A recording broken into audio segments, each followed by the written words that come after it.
Okay, everybody, this is my third attempt. I'm going to try to make this as fast, easy, and short as possible. This is my fire ants legion. To give you an idea of their colony, they have two mini Ants Canada hybrid nests, and that is what their main nest looks like. And this is their backup nest. So there is a lot of ants for sure, along with all the ones that are, doing their thing. So, like I said, this is not a massive colony, but this is definitely not a small colony. Typically, you won't have escapees until a colony gets around this size. Obviously, if your setup's in worse condition, it might happen faster, right? Common sense. But anyway, so this is them.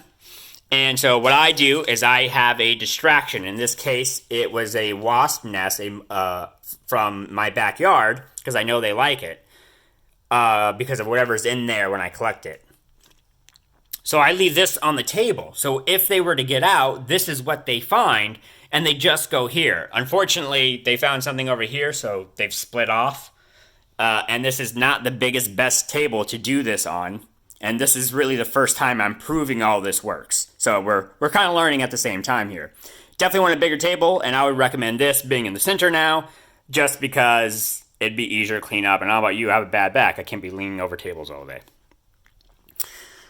I also have a nice swivel light that helps me see and light up. And right now, like I said, I put the roach in there so they can distract them. And I'm going to put honey in here.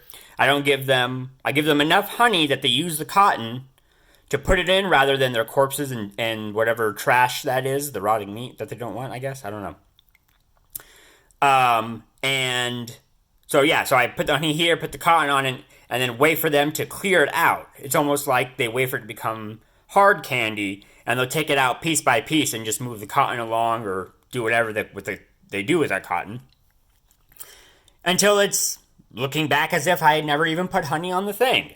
And then I wait a few days, and then I put the honey back. And luckily for me, it's been a few days. They haven't had it, and I need a distraction. This is one reason why I do it this way. It's on purpose. So that way they're always kind of craving the honey, or if I get a breakout, protein or fast sugar will help draw the majority back inside the container in their outworlds for when I have to lift off this lid and reapply the insectislip.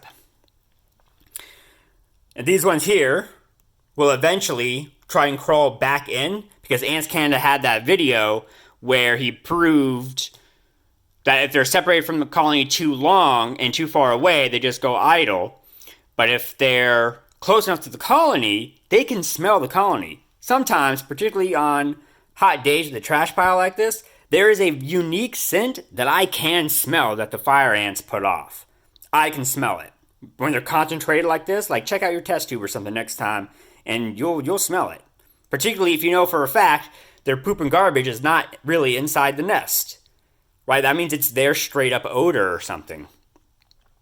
So anyway, I talked too much. Again, I apologize. So anyway, you set your distraction on once you establish where the path is or whatever that they escape. You take a distraction, put it up on top of the thing, and then just wait for them to fall back in. So this is typically their trash and what I call distraction outworld. As soon as a colony is big enough to go into an outworld, I immediately connect another tube and have it set up like this. Because if they're big enough to deal with the test tube, they're big enough and will eventually be brave enough to wander. Obviously, you put the food and water right there next to the entrance. And eventually these guys were living in a test tube that I had just connected to the thing. Right? So they had hundreds of ants by the time I was ready to move them into this nest and attach the second tube. I don't know what I'm talking about. So anyway, hopefully that made sense. And what I've learned today, I just happen to have this piece of cardboard here. They are not gripping the cardboard very well. So my new layout is, once I deal with all this, I'm going to get a bunch of these cardboard and white side again for easy contrast. That's why I have the towels underneath, by the way. So they're easier to see when they're crawling on those things. It's the same reason I'm using the lids for this. Because the reason I don't have the lids on the thing is because fire ants are super, super particular, sensitive to vibrations. The smallest tap, like putting that lid back on, would trigger the whole colony to think they were being under attack. And I think that constant stress, because I do check on them almost every day, but I have a red light, like a flashlight that that can turn red, because it's harder for them to see that spectrum. I use that now typically to check on them. Every now and then I do expose them to the regular light, but I think lifting them up all the time was what led to my first queen dying. Was it just stressed her out too much? So I'm a lot more cautious of that, but I still want to check on them at the same rate. Because I'm weird and I like bugs that way. I like to see what they do on a pretty hourly basis if I can. So I use cloths, because cloths are very easy to lift up. There's just a lot of activity, but you can see they're not really panicking, right? And the same with you over here. Less activity, because this is more of the hangout area. They are using this bottom area as bathroom and what's left of that chicken meat I gave them. But you can see, yeah, right, I can put it back on relatively fast. I didn't get any ants on me? No, okay. And still not panicking. Other ant species I've noticed don't have that, they don't have that problem. Like my chromatogasters, nothing. I tap or hit the table on accident all the time because they're over there by my computer, and they don't care. It just doesn't affect them, but it does for fire ants. So I recommend getting a cloth to use as a lid instead, specifically for the species. Every other species, as far as I know, unless they're super sensitive like that, I would recommend using a cloth. And yeah, so I'm going to get a bunch of these squares. My bad. Got distracted. A bunch of these. And you don't want one big piece, right? Because if it's one big piece, if you have escapees, it'd be really hard to deal with.